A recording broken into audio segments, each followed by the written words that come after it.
وہ اسے میں نے جو ہے وہ حذف کر دیا ہے. وہ باتیں میں آپ کے ساتھ شیئر نہیں کرنا چاہتا, نہیں چاہتا کہ اس پروسیڈنگ کے ان باتوں سے ہمارا دشمن جو ہے وہ پاکستان کے خلاف, پاکستان کے قومی ہیرو کے خلاف کوئی منفی پروپیگنڈا کرے. تو ان تمام چیزوں کو میں حذف کر رہا ہوں. لیکن اٹارنی جنرل کی جانب سے آج کی عدالتی کارروائی کے اختتام میں یہ ضرور کہا گیا کہ وہ ڈاکٹر صاحب کے پاس جائیں گے, انہیں کوئی اعتراض نہیں ہے ڈاکٹر صاحب کے پاس جانے کے بعد, لیکن اگر اس مسئلے کا حل نہ نکلا تو پھر عدالت کے سامنے ہم میرٹ پر اپنا مقدمہ لڑیں گے. تو 3 ہفتوں کے لیے مقدمہ ملتوی کر دیا گیا ہے, اور عدالت نے بڑا مناسب فیصلہ دیا ہے کہ بجائے اس کے قومی سیکیورٹی کے معاملے پر یا ڈاکٹر صاحب جو پاکستان کے ہیرو ہیں, جنہوں نے پاکستان کے دفاع کو ناقابل تسخیر بنا دیا, ان کے حقوق کے حوالے سے کوئی ایسا فیصلہ آئے جو ان کے حقوق کو متاثر کرے. مناسب یہ ہے کہ حکومت اور ڈاکٹر صاحب مل بیٹھ کر اس مسئلے کا کوئی درمیانہ راستہ, کوئی پازیٹیو سلوشن جو ہے وہ خود نکالیں. تو ایک بڑا اچھا فیصلہ عدالت کی جانب سے دیا گیا ہے. دوسری جو خبر تھی, جیسا کہ میں نے آپ کو بتایا کہ جسٹس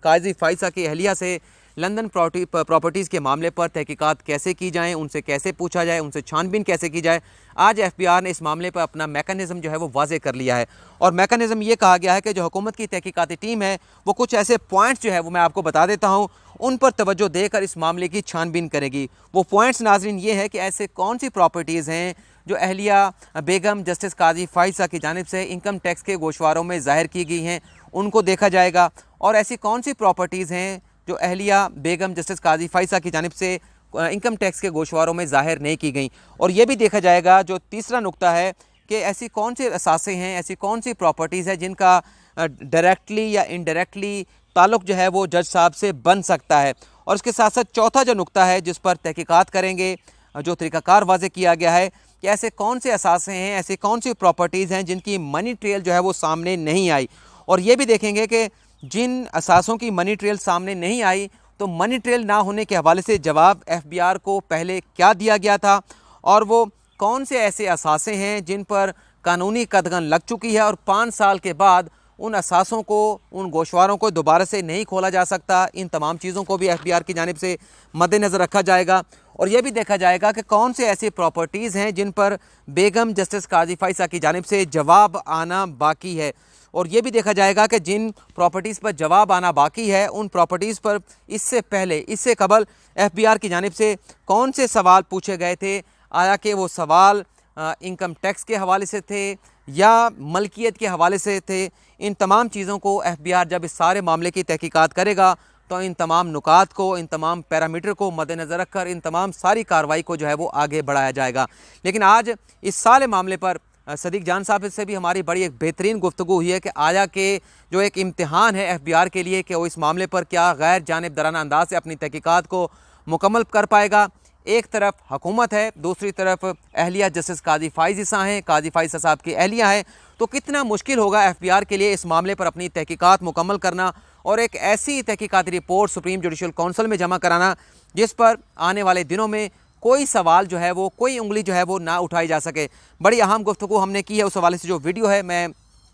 کچھ دیر کے بعد جب یہ ویڈیو پبلک ہوگی تو وہ ویڈیو بھی پبلک ہو جائے گی, آپ اس میں دیکھ سکتے ہیں کہ ہم نے کیا گفتگو اس معاملے پر کی ہے. اور اب ہم بات کریں گے سہیل وڑائی صاحب کی جانب سے جو روزنامہ جنگ میں آج کالم لکھا گیا ہے, جس میں وزیر اعظم عمران خان کی حکومت کے حوالے سے 6 ماہ کی بات کی گئی ہے کہ حکومت کے پاس 6 ماہ کا وقت ہے. ویسے تو میری نظر میں اس کالم میں ایسی خبر والی کوئی بات نہیں ہے, لیکن ہم نے یہ دیکھا ہے ناظرین سوشل میڈیا پر, خاص طور پر ایسے ہمارے ساتھی موجود ہیں, ایسے ہمارے دوست موجود ہیں جو سہیل وڑائی صاحب کالم میں کچھ بات کرتے ہیں لیکن اسے کچھ اور انداز میں اپنی خواہشات کا رنگ دے کر, خواہشات کا لبادہ اوڑھ کر عمران خان کی حکومت کے دن جو ہے وہ گننا شروع ہو جاتے ہیں کہ وزیر اعظم عمران خان کی حکومت آج گئی, کل گئی. تو اس طرح کی باتیں بجائے اس کے کہ وہ کالم کے بعد وہ دوبارہ سے کرنا شروع ہو جائیں, جس طرح سے ندیم افضل چند صاحب کے استعفے کی بات ہوئی, وہ چھٹی لے کر گئے لیکن اسے رنگ دیا گیا کہ دیکھیں جی وہ 12 جولائی تک جو ہے وہ چھٹی لے کر چلے گئے ہیں, تو اپنے پتے جو ہیں وہ ندیم افضل چند صاحب نے بڑے اچھے انداز میں کھیلے ہیں. تو اس طرح کا تاثر دینے سے پہلے میں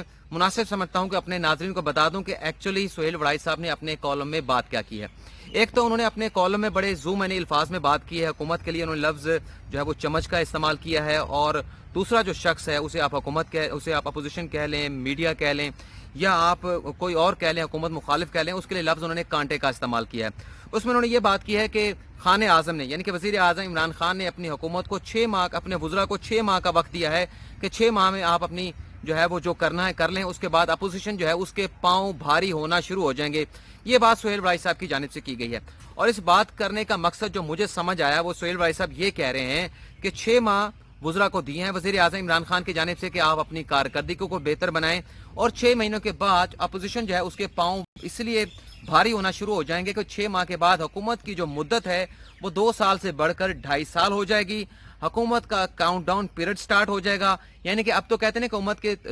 2 سال ہو گئے, 2.5 سال ہو گئے, تو 2.5 سال کے بعد پھر یہ کہا جائے گا کہ باقی 2 سال رہ گئے, باقی 1.5 سال رہ گیا. تو اس تناظر میں یہ ساری بات ہو رہی ہے کہ اپوزیشن جو ہے وہ حکومت سے پوچھنا شروع ہو جائے گی کہ آپ کی گورننس کیا ہے, آپ کی کارکردگی کیا ہے, اور لوگوں کے ساتھ جو آپ نے وعدے کیے تھے وہ کتنے وعدے آپ کی جانب سے پورے کیے گئے. تو یہ بات شاید کالم میں کی جا رہی ہے کہ حکومتی وزراء خان صاحب ان سے یہ کہہ رہے ہیں کہ اپنی کارکردگی کو بہتر بنائیں,